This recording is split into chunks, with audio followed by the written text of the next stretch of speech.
Assalamualaikum warahmatullahi wabarakatuh. Ila khandridina bil Mustafa Rasulillah sallallahu alaihi wasallam wa ala ikhwanihi minal anbiya wal mursalin wal awliya wasyuhada wasyolihin wal malaikatil muqarrabin khususan musannaf hanal kitab Syekh Abdul Qadir Al-Jailani wa khususan Syekh Qadir Al-Jailani wa khususan wa khususan wa khususan wa khususan wa khususan Lahumul Fatihah. A'udzu billahi minasyaitonir rajim. Bismillahirrahmanirrahim. Alhamdulillahirabbil alamin arrahmanir rahim maliki yaumiddin. Iyyaka na'budu wa iyyaka nasta'in ihdinas siratal mustaqim. Siratal ladzina an'amta 'alaihim ghairil maghdubi 'alaihim waladdallin. Bismillahirrahmanirrahim. Subhanaka la ilma lana illa ma 'allamtana innaka antal alimul hakim. La haula wa la quwata illa billahil aliyyil azim. Rabbi shrah li sadri wa yassir li amri wa hlul 'uqdatam min lisani yafqahu qawli. Amin ya rabbal alamin. Malam ini kita akan melanjutkan kajian tafsir Al-Jailani, yaitu surat Al-Anfal ayat 18, 19, 20, 21. Mudah-mudahan dengan mengkaji kitab tafsir Al-Jailani ini kita dapat memperoleh mutiara-mutiara yang menjadi buah dari penafsiran Syekh Abdul Qadir Jailani terhadap ayat-ayat Al-Quran ini. Lanjutan dari ayat sebelumnya, A'udzu billahi minasyaitonir rajim. Bismillahirrahmanirrahim. Dzalikum wa annallaha muhinu kaidil kafirin. Dalam penjelasan ayat ini, ya, sebelumnya ayat yang disampaikan terkait dengan ayat-ayat hakikat yang berbunyi falam taqtuluhum walakinnallaha qatalahum. Bukan kamu yang membunuh mereka, akan tetapi Allah yang membunuh mereka. Kemudian yang kedua, wa ma ramaita id ramaita walakinnallaha rama.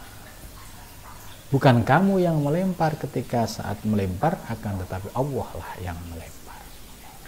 Penjelasan ayat ini, ya, saya sebut sebagai ayat-ayat hakikat, sudah dibahas ya 2 kali pengajian dan penjelasannya sangat rapi dan utuh, karena ayat-ayat hakikat ini harus diberikan wadah atau diberikan penutup, yaitu ayat-ayat terkait dengan masalah syariat itu. Dan ibarat ayat-ayat hakikat itu sebagai kerisnya, maka ada ayat-ayat lain sebagai warongkonya yang menutupinya. Maka praktek yang ideal di dalam bertasawuf, yaitu antara syariat dan hakikat dapat berjalan seiring, sejalan. Ya, jangan sampai lebih berpegang kepada ayat hakikat, kemudian dalam hidup di tengah masyarakat akhirnya muncul masalah-masalah baru karena disebabkan faktor pemahaman hakikat murni yang tidak diimbangi dengan ayat-ayat penyeimbang, ayat-ayat syariat lainnya, sehingga seringkali orang yang mengamalkan hanya hakikat tok, muncul perdebatan, muncul permasalahan di tengah masyarakat. Karena itu supaya prakteknya rapi, ya, harus antara syariat dan hakikat ini benar-benar bisa sinergis, ya, dalam prakteknya merupakan satu kesatuan yang tidak terpisahkan. Dzalikum ini menurut Syekh Abdul Qadir Jailani, kala Allah bil bala il hasan mukhtasun bil mu'minin. Maksudnya demikian itu, demikian apa yang dimaksud, yaitu ujian Allah yang berupa ujian yang baik, mukhtasun bil mukminin, yang khusus bagi orang-orang yang mukmin. Artinya seringkali kaum mukmin, ya, mukhtasun bil mukminin, ya, ini ketika mendapatkan ujian-ujian bil bala'il hasan, ujian-ujian yang baik, ini justru mereka lebih sedih. Kenapa lebih sedih? Karena khawatir ujian yang baik-baik itu, ya, membuat terpesona, akhirnya lupa kepada Allah Subhanahu wa Ta'ala. Itu maka para sufi yang hatinya sudah bersih dari keterikatan dunia itu sangat sedih kalau mendapatkan ujian-ujian yang baik-baik, karena khawatir ujian yang baik ini membuat lupa diri, ya, sehingga menyebabkan semakin jauh dari Allah Subhanahu wa Ta'ala. Ya, berbeda dengan orang awam, ya, kalau diuji dengan baik itu malah kegirangan, kesenangan. Ya, bahayanya kalau ujian berupa kebaikan-kebaikan ini, ya, dampaknya tadi merasa ujub, ya, wah, merasa doanya dikabulkan oleh Allah, ya, merasa diberi kemudahan Allah. Ini kalau tidak disikapi dengan ilmu tauhid yang benar, justru dapat menenggelamkan dirinya, ya, di balik ujian itu, sehingga dia menjadi orang yang ujub. Setelah ujub muncul sifat takabur, sombong, sehingga lupa kepada pemberi kemudahan, pemberi kesuksesan, yaitu Allah Subhanahu wa Ta'ala. Maka disinilah yang penting perlu kita pahami, jangan sampai, ya, ujian berupa kebaikan ini justru menenggelamkan kita. Justru kita waspada, justru kita semakin tawadhu, justru kita semakin hati-hati. Jangan sampai ujian kemudahan-kemudahan ini bisa melupakan kita, ya, kepada Allah Subhanahu wa Ta'ala.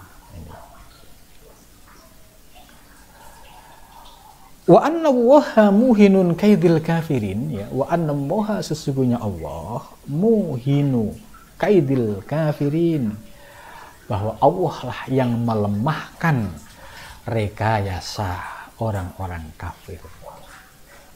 Jadi ayat ini menguatkan, membuktikan bagaimana rekayasa kelompok kafir Quraisy pada zaman Nabi yang membuat rencana, ya, ingin membunuh Nabi dengan berbagai macam cara, ya. Ada sebuah kisah itu sampai, ya, depan pintu rumah itu digali, ya, supaya kalau nanti Muhammad masuk, ya, dia akan masuk ke dalam lubang, ya, tinggal melemparin batu. Itu ada sampai orang-orang kafir Quraisy, ya, punya rekayasa ingin, ya, mencelakai Nabi Muhammad SAW. Ternyata Allah tidak berkehendak. Gitu.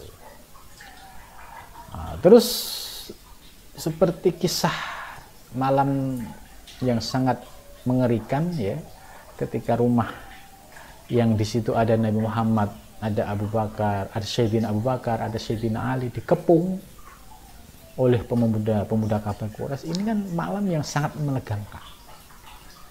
Andai tidak ada campur Allah, ya, itu niscaya, ya, sudah selesai.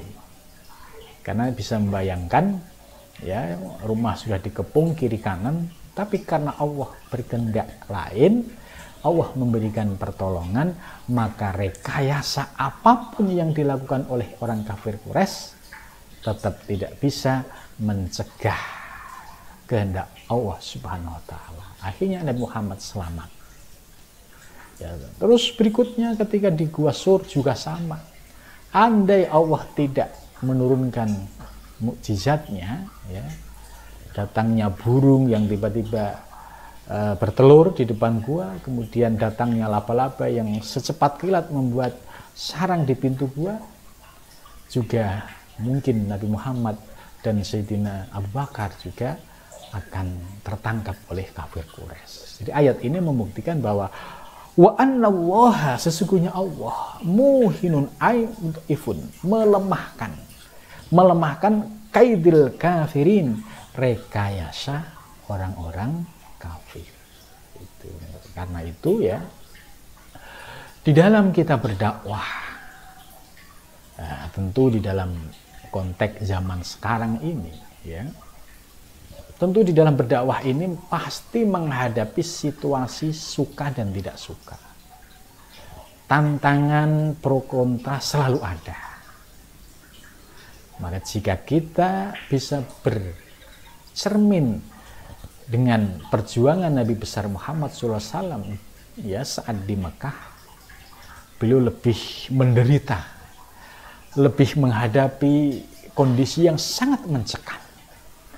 Ya, karena keteguhan dan kekokohan keyakinan Nabi Muhammad, tetap Nabi Muhammad istiqomah menjalankan misi dakwahnya. Begitu juga kita yang hidup di zaman modern, tantangan dakwah pasti ada. Akan tetapi kalau kita istiqomah, yakin dengan segala persoalan, yakin dengan kesulitan, pasti akan diberikan pertolongan oleh Allah. Maka kita sudah yakin dengan pertolongan Allah, pasti suatu saat akan dibukakan pintu-pintu kemudahan. Jadi tantangannya memang beda. Pada zaman Nabi ya, tantangannya adalah kafir Quraisy. Tantangan zaman sekarang banyak sekali. Ya, kondisi sosial politik ya. Sosial politik ini mempengaruhi di dalam dakwah juga. Kondisi lingkungan, ini semua kalau seorang pendakwah tidak memiliki himmah yang kuat, itu pasti akan mundur alon-alon gitu. Maka kalau sudah menjadi pendakwah, penerus ya risalah kenabian dalam pengertian kita menyebarkan ya ajaran Islam sesuai dengan kemampuan kita, mulai dari lingkungan kita yang terkecil ya, insya Allah dengan kesungguhan ini Allah akan memberikan pertolongan. Dan siapapun yang punya niat jahat terhadap kita, itu pasti ya akan dikalahkan oleh Allah Subhanahu wa Ta'ala, akan dilemahkan oleh Allah Subhanahu wa Ta'ala. Maka ayat ini menjadi prinsip bagi para pendakwah, jangan pernah ragu dengan janji Allah Subhanahu wa Ta'ala.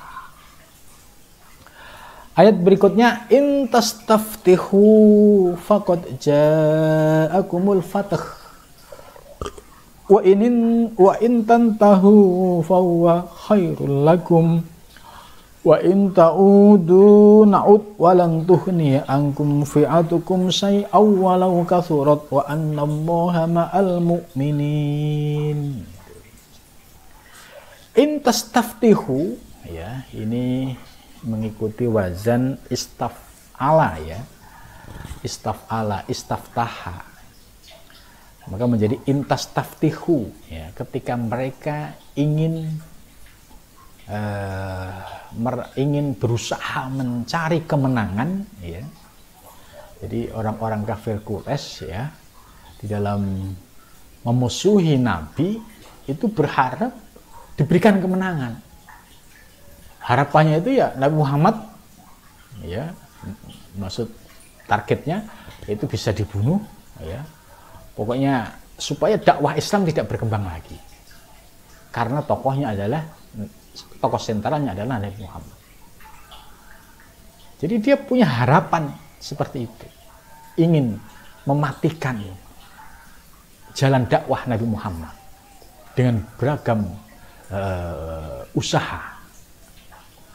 Akan tetapi karena dia ya pada posisi kebatilan, maka Allah ya memberikan pertolongan kepada perjuangan Nabi Muhammad SAW. Nah, maka dijawab oleh ayat ini, faqad ja'akumul fathu, maka sungguh telah datang kepadamu yaitu kemenangan. Itu. Jadi kemenangan-kemenangan yang diperoleh oleh umat Islam ya pada zaman itu, yaitu merupakan janji Allah Subhanahu wa taala. Namun demikian bukan berarti pertolongan Allah ini tanpa didahului oleh usaha yang maksimal. Ya, misalkan ada orang yang berkeyakinan, kalau Allah berkehendak kita menang, ya pasti menang. Ya. Tidak, Rasulullah tetap menggunakan ya strategi di dalam perangnya, menggunakan perhitungan yang terukur. Ya. Tapi suatu ketika Rasulullah Shallallahu Alaihi Wasallam dalam posisi yang tidak seimbang, ya, maksudnya contoh umat Islam pasukannya 300 tapi mereka 3000, nah tentu di sini ya Rasulullah Shallallahu Alaihi Wasallam akan memohon pertolongan kepada Allah Subhanahu Wa Taala. Maka di ayat sebelumnya ya dijelaskan ketika mereka minta pertolongan kepada Allah, maka Allah akan menurunkan pertolongan itu. Jadi tidak, maksudnya walaupun beliau nabi ya, terus tidak ujuk-ujuk dikit-dikit belum apa-apa sudah minta pertolongan Allah, ya tidak. Jadi nabi ya perang secara fisik sebagaimana di perang Uhud 1-2 ini kan perang yang sangat mencekam ya, karena Rasulullah SAW ya sempat dikabarkan ya terkena sabetan pedang. Nah, tentu ini kondisinya sangat mencekam. Tapi dari peperangan ini akhirnya ya di perang Badar inilah umat Islam memperoleh kemenangan. Jadi kemenangan, dalam meraih kemenangan ini Allah mengingatkan tadi dengan ayat-ayat hakikat supaya tidak muncul ujub dan takabur. Begitu juga ayat ini memberikan keyakinan kepada kita bahwa kalau kita bersungguh-sungguh berjuang di jalan Allah, pasti faqad ja'akumul fath, akan datang kemenangan, akan datang kemudahan, akan datang pertolongan. Ya, ini ayat ini harus dipegang. Seberat apapun di dalam berdakwah, ayat ini harus dipegang. Jangan sampai ada gangguan sedikit, godaan sedikit, kemudian mundur teratur. Ya, ini jiwanya bukan jiwa petarung. Ya, kalau jiwa petarung, ya seberat apapun ujian dan cobaan akan dihadapi. Karena dia yakin, ya sebagaimana ayat ini, faqad ja'akum, sungguh telah datang kepadamu, yaitu al-fathu, sebuah kemenangan. Ya, kemenangan dalam konteks sekarang ini ya adalah diberikan kemudahan-kemudahan oleh Allah. Yang awalnya ada masalah kemudian tiba-tiba ada solusi. Yang awalnya misalkan kondisinya itu ya dianggap tidak masuk akal karena tidak mungkin, akhirnya menjadi mungkin karena ada pertolongan Allah Subhanahu wa taala, ya. Wa in tantahu fahuwa khairul lakum, ya, ayat berikutnya, wa in tantahu, dan jika kamu telah selesai, ya, fahuwa khairul lakum, maka yang demikian itu khairun, lebih baik lakum bagimu. Maksudnya kalau mereka itu telah selesai ya dari tadi melakukan rekayasa bermacam-macam, kemudian bal aminu, nah, orang-orang kafir Quraisy balik beriman, kama amanah haula, sebagaimana mereka beriman linabiyina, kepada Nabi kita Muhammad SAW, an dohril kolbi, sekalipun dari dohril kolbi, maksudnya istilahnya secara lesan pun ya tidak apa-apa, yang penting secara lesan dia sudah menyatakan amantu billah, aku beriman kepada Allah wa rasulihi, dan rasulnya, ya, an-dohril kolbi, karena di sini menggunakan an-dohril kolbi itu Yang penting sudah ada pengakuan dia beriman kepada Allah dan Rasulnya, itu lebih baik ya, daripada mereka terus melakukan rekayasa, melakukan upaya-upaya ya untuk memadamkan api perjuangan Islam. Itu tidak akan pernah bisa tercapai. Karena apa? Karena ada Allah yang akan memberikan pertolongan bagi orang-orang yang istiqomah di jalan Allah Subhanahu wa taala. Wa in ta'udu, dan jika mereka menghitung, na'ud ya, kami juga akan menghitung gitu. Walan tuhniya angkum fi'atukum, dan tidak akan bermanfaat ya darimu, yaitu kelompok-kelompok kamu, kekuatan-kekuatan kamu yang kamu tunjukkan. Misalkan dia punya pasukan berapa yang dibanggakan gitu ya, syai'an sedikit pun, jadi tidak akan bisa memberikan manfaat sedikit pun apapun kekuatanmu, misalkan dari sisi pasukan, sisi senjata lebih komplit, lebih canggih. Itulah tuhnia angkum fi'atukum syai'an lau kasurat, walaupun jumlah pasukanmu itu banyak, itu tidak akan pernah memberikan lantuhi angkum syai', tidak akan pernah memberikan pertolongan sedikit pun gitu ya. Sebab apa? Wa annallaha, dan sesungguhnya Allah ini ma'al mu'minin, beserta orang-orang yang beriman.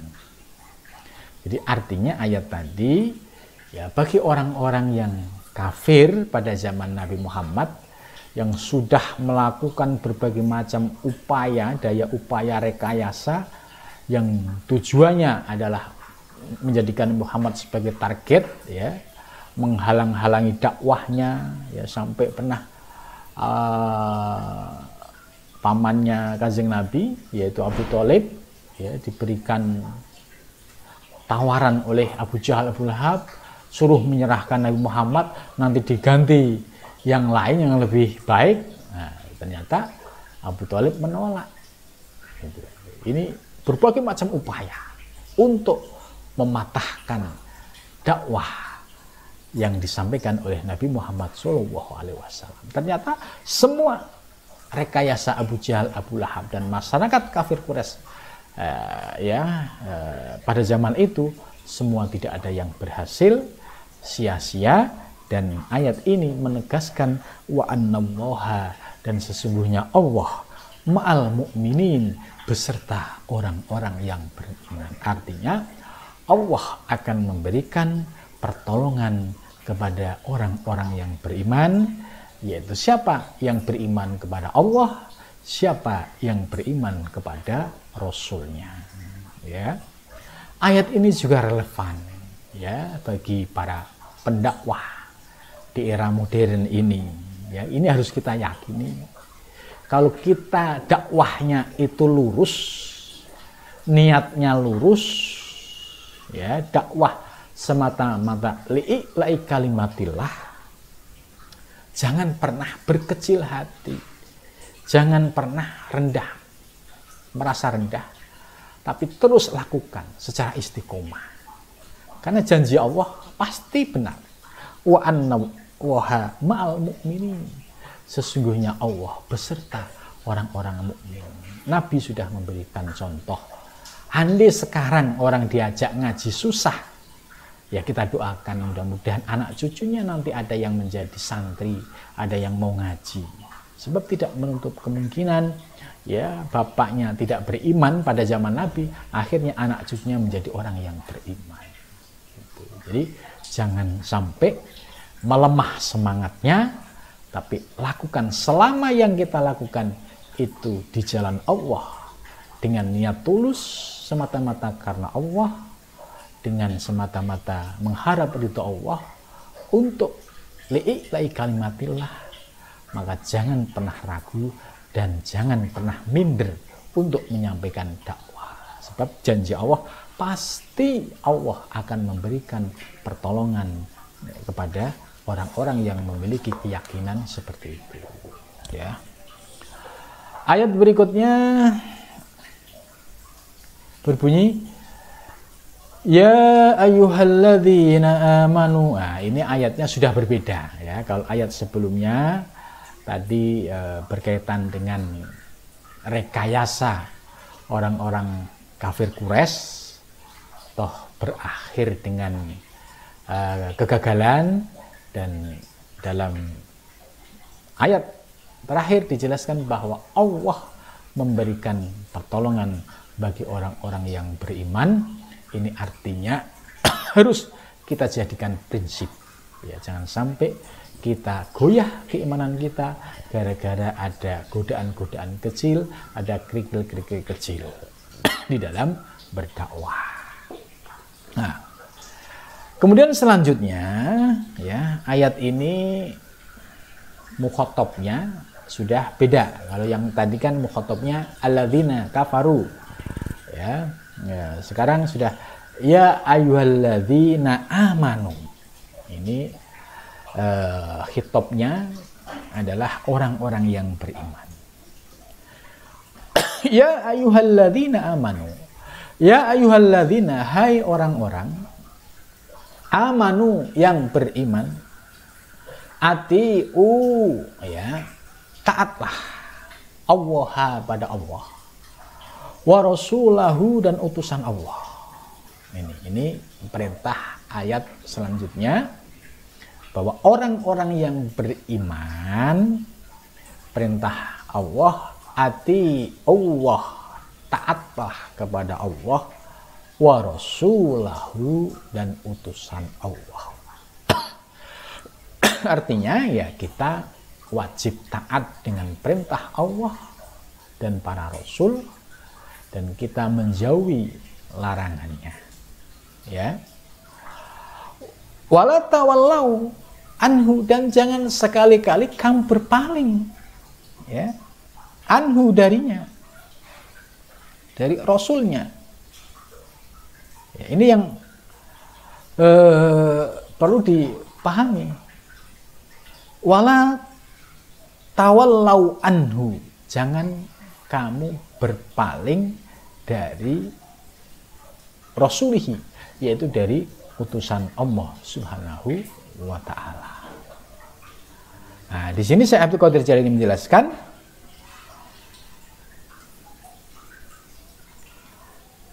ai la tatawallau mu'ridin an rasulihi, janganlah kamu berpaling ya dengan apa itu, tidak beriman ya, dan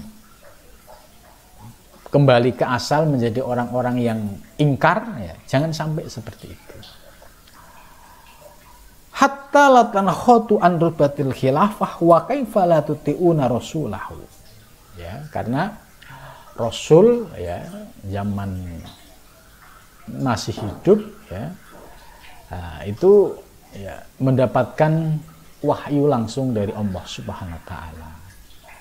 Bahkan ya sumber yang kita jadikan rujukan yang pertama adalah wahyu Al-Quran, tapi Kanjeng Nabi juga ya mendapatkan ya wahyu yang seperti hadis qudsi ya, dan juga mendapatkan bimbingan dari Allah Subhanahu wa taala. Maka sumber di dalam Islam itu ya Quran, kemudian hadis. Hadis ini meliputi dari ucapan Kanjeng Nabi, ketetapan Kanjeng Nabi, kemudian perbuatan Kanjeng Nabi, semua menjadi pedoman. Karena kenapa demikian ya? Karena Nabi seorang yang maksum, yang terjaga, sehingga terhindar dari kesalahan.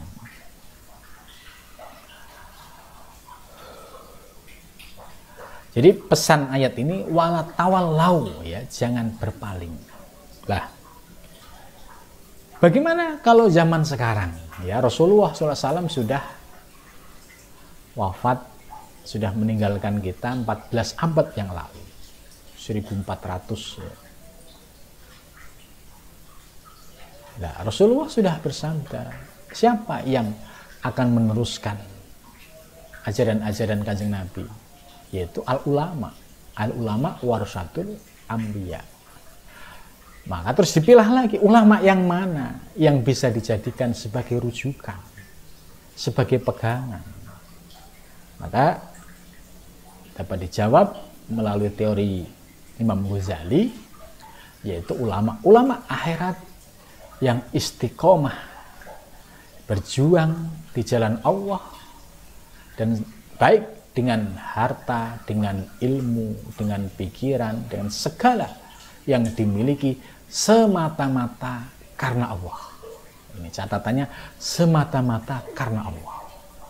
Tidak karena makhluk, tidak karena sesuatu untuk meraih dunia, tidak karena iming-iming duniawi, iming-iming pangkat dan lain sebagainya. Maka kalau dakwahnya sudah orientasinya mulai belok ke dunia, orientasinya dunia, maka menurut teori Imam Ghazali ini termasuk kelompok ulama su. Karena apa? Orientasi dakwahnya bukan menyebarkan ya perintah Allah dan Rasul, akan tetapi dakwahnya ya niatnya sudah berubah, yaitu untuk meraih dunia. Maka siapapun para pendakwah ya di zaman sekarang, kalau niatnya tidak ditata secara sungguh-sungguh untuk lurus di jalan Allah, maka godaannya adalah dengan duniawi. Kalau kita keseret ke duniawi, maka jatuhlah kita menjadi martabat ulama su, ulama yang orientasinya hanya sekedar dunia.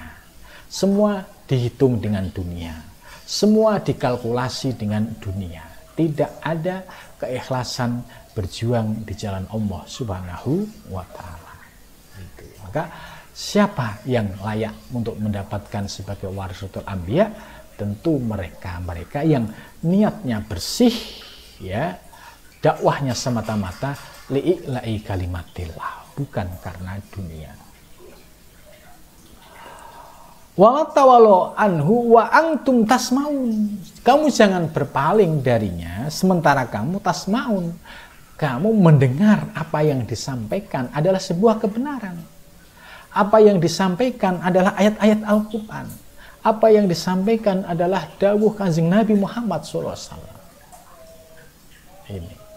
Jadi kalau ada orang yang mengingatkan kita, ya, kemudian teguran ayat, teguran hadisnya itu menyentuh hati kita, ya, perlu diingat bahwa itu sebagai kepanjangan, ya, sebagai kepanjangan dari warasatul anbiya. Jadi ingat, kalau sentuhan kalimahnya yang membahas tentang Al-Quran itu menyentuh hati, ya, penjelasan tentang hadis Nabi menyentuh hati, itu pertanda ada nur ilahiyah. Tapi sebaliknya, kalau dakwahnya sudah mulai melenceng, maka yang keluar dari lisannya ya kalimah-kalimah yang tidak mampu menembus ke dalam hati para mustami'in, yaitu para audien, orang-orang yang mendengarkan. Maka dakwah yang didasari dari hati yang tulus itu akan mampu menembus, ya, ke dalam hati, karena di situ ada nur ilahiyah. Tapi sebaliknya, kalau dakwahnya niatnya sudah orientasi duniawi, berarti sudah bergeser, maka yang keluar dari lesannya ya sebatas apa yang ada di dalam pikirannya, apa yang ada di dalam benaknya, tidak mampu menembus kedalaman hati mustami'in atau hati orang-orang yang mendengarkan.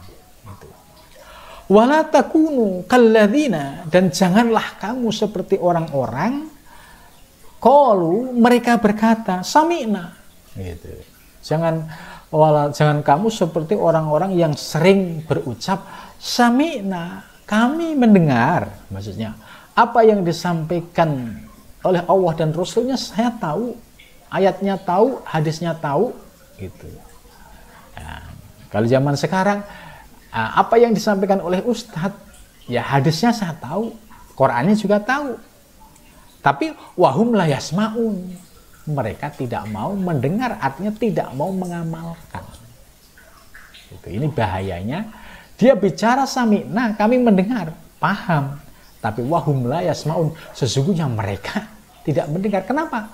Karena tertutup hatinya, sehingga orientasinya dia sudah untuk duniawi, bukan untuk akhirat.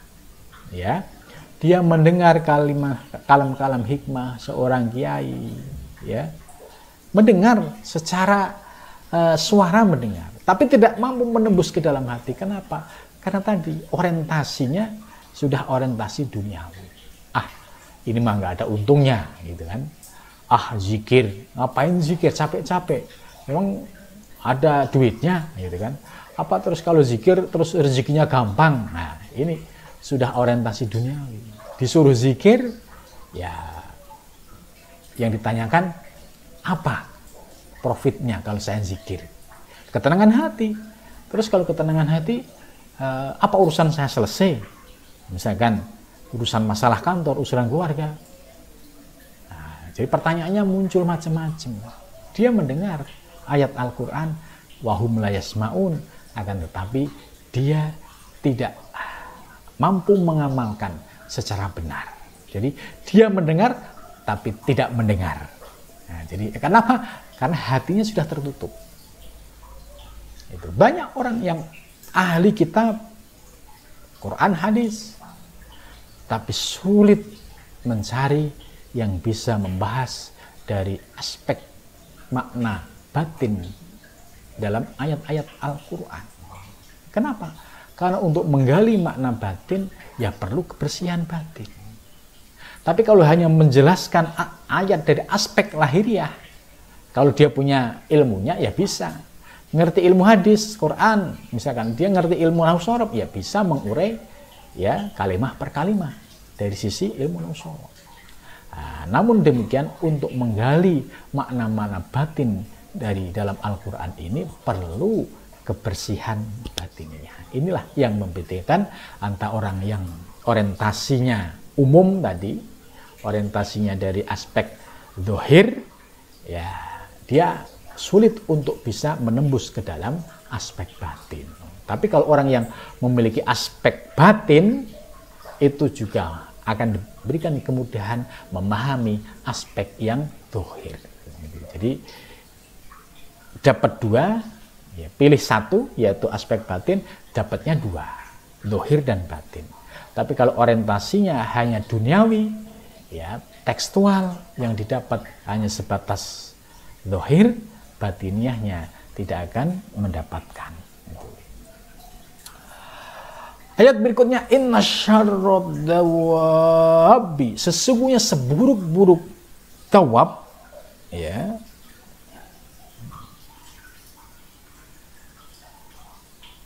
dawab itu ya kayak binatang dan sebagainya. Indallah, di sisi Allah, as-summu, yaitu yang budak, al-bukmu, dan bisu. Jadi sudah budak telinganya, bisu lesannya. Alladzina la yaqilun, dan dia tidak punya berakal, artinya akalnya tidak digunakan untuk berpikir secara jernih. Nah, ini adalah seburuk-buruk, ya, kualitas manusia. Jadi seburuk-buruk kualitas manusia, ya, yang diibaratkan martabatnya itu seperti, ya, binatang, apabila manusia ini, ya, di sisi Allah ternyata sumum bukmun, ya, telinganya budak, diberikan ayat-ayat Al-Quran, tidak mampu menembus batinnya, diingatkan dengan kalam-kalam hikmah, tidak mampu menembus batinnya. Karena apa? Sudah budak, mungkin mendengar, tapi pesan pentingnya apa tidak didapat. Karena apa? Hatinya sudah tertutup. Begitu juga, ya, al-bukmu, dia mendengar, mau ngomong susah, ya, Itu. Nah, yang terakhir alladzi la ya'qilun, ditambah dia tidak mau menggunakan akalnya secara baik. Inilah manusia yang posisinya paling buruk di sisi Allah Subhanahu wa taala. Posisinya ibarat binatang yang tidak ada artinya, yang budek, yang tuli, yang tidak punya akal. Nah, ini artinya sebagai teguran kepada kita, jangan sampai kita wujud manusia yang disebutkan fi ahsani taqwim, sebaik-baik bentuk dan rupa, akan tetapi hati kita ditutup oleh Allah sehingga telinga kita tidak bisa mampu mendengarkan kalam hikmah, mata kita tidak mampu melihat kebesaran Allah, ya. Lesan kita juga tidak bisa digunakan untuk kebaikan. Tangan kita tidak bisa memberikan kemaslahatan, yang ada dibuat ngetik untuk mencaci maki orang. Orang-orang yang seperti inilah yang disebutkan ini adalah orang-orang yang seburuk-buruknya kualitas manusia, bahkan kualitasnya sama dengan kualitas binatang indallah, di sisi Allah Subhanahu wa ta'ala. Karena itu ayat ini sebagai teguran introspeksi ke dalam diri kita. Jangan sampai martabat kita yang sudah fi ahsani taqwim ini jatuh martabatnya, karena di dalam diri kita ada hawa nafsu yang mendominasi kita, sehingga kita menjadi orang yang terhijab, tidak mengenal Allah Subhanahu wa ta'ala. Mudah-mudahan Allah Subhanahu wa ta'ala senantiasa memberikan bimbingan kepada kita, bisa istiqomah dan bisa melaksanakan apa yang diperintahkan oleh Allah dan menjauhi larangannya. Mudah-mudahan senantiasa kita diberikan kekuatan lahir dan batin dalam menuju Allah Subhanahu wa ta'ala. Terima kasih. Wassalamualaikum warahmatullahi wabarakatuh.